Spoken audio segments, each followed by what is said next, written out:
Hello everybody, here I am again, Matthew Newell, author of the Oasis trilogy, and I'm going to share with you a freebie, if you like, of a short story that I've done.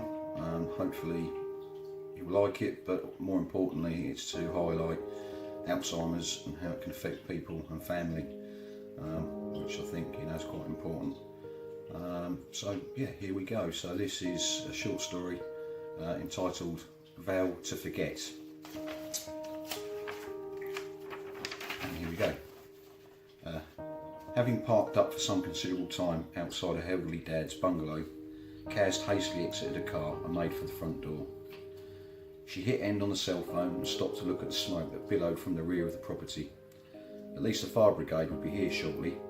Now all she had to do was find the senile old bugger and make sure he was safe. Kaz caught sight of an old female neighbour who was watching her from behind her curtains. Bloody curtain twitcher, Kaz said as she slipped to the bird and carried on.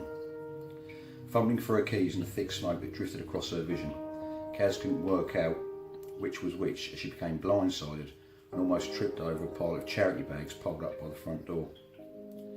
Cursing, at last she found the key and stooped down to inspect one of the bags. Inside she found it full to the brim with her late mum's clothes. "What the hell is he up to?" she said aloud to herself, slamming the key in the lock and pushing the door open. Entering the doorway, Kaz noticed that the family portraits of her mum and dad had been removed from their frames. All that remained now were empty frames covered in dust and fingerprints smeared across the glass. In a blind panic, Kaz started to search frantically for her dad in each of the corresponding rooms that branched off the hallway. "Dad, where are you? Dad!" she screamed hoarsely from the smoke that filled her lungs. She found herself in the living room and noticed that the floor was covered in photo albums. On closer inspection, she could see that they were all empty and that carrier bags close by contained the remnants of them all, shredded up. "Oh my God, what on earth have you done this time?" Kaz wailed as tears began to flow from her eyes.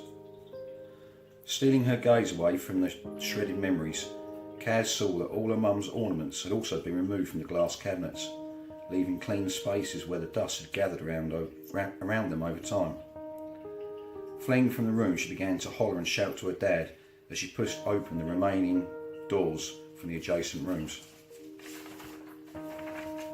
Passing by the bedroom, she peered in and realised her mum's dresser was missing.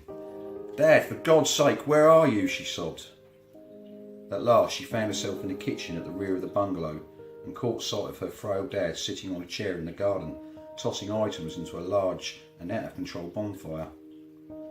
She went to make for the door when she spotted her mum's perfume bottles cluttered up in the kitchen sink.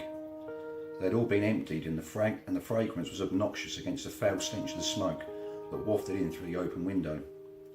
All traces of her mum's existence had been erased in an instant. Kaz shakily turned the handle to the door and raced outside screaming, "Dad, please stop, I beg you." Her dad Henry turned to look at her. He was dressed in baggy khaki trousers and was wearing a thick knitted green jumper. In his hand he held 2 champagne flutes, and in the other he had a half-filled bottle of his wife's favourite triple of sherry. "Kaz, my dear daughter, won't you join me for a toast?" he said, pouring the contents of the bottle into each glass. Rushing over to him in a flood of tears, Kaz threw her arms around him. "My God, Dad, you've gone too far this time," she said, prying the bottle from his hand and dropping it to the floor. Henry produced a crumpled letter from his pocket and feebly held it out to her. Kaz wiped her tears away and began to read the letter between the sobs and sniffles. "I don't understand, Dad. We can't help you. I didn't realise that you'd got so bad. It's a letter from the hospital. It says you have an onset of Alzheimer's," she said, tossing the letter into the flames. Her dad regarded her for a moment and offered her the glass of sherry. "I don't want anything belonging to your mother left around to haunt me. When I finally forget that she even existed," he said, saddened. Then he added further, "At least this way, by saying my goodbyes now, I won't have anything left around here of a person whose vows I upheld and will soon become a stranger to me." "But what about me, Dad? Won't you forget me too?" Kaz said, remembering the good times they had as a family. "That's why I destroyed the pictures in the hall with all of us in them. At least now, when I've forgotten all that I hold dear and look into those empty frames, then maybe some fragments will return and I can fill those very frames with whatever memories that arise." Kaz stared into the fire and came to fully understand why her dear old dad had taken this course of action. "Of course, Dad, I understand now," she said, clinking his glass and taking a sip of the sherry as the sound of the sirens wailed in the distance. The end. Thank you for listening to that. If you enjoyed that, please share. And if you really did enjoy that, I do have a 5-chapter novel called Reaper's Retreat that I'm quite happy to share on here. The more likes, the better. Thank you.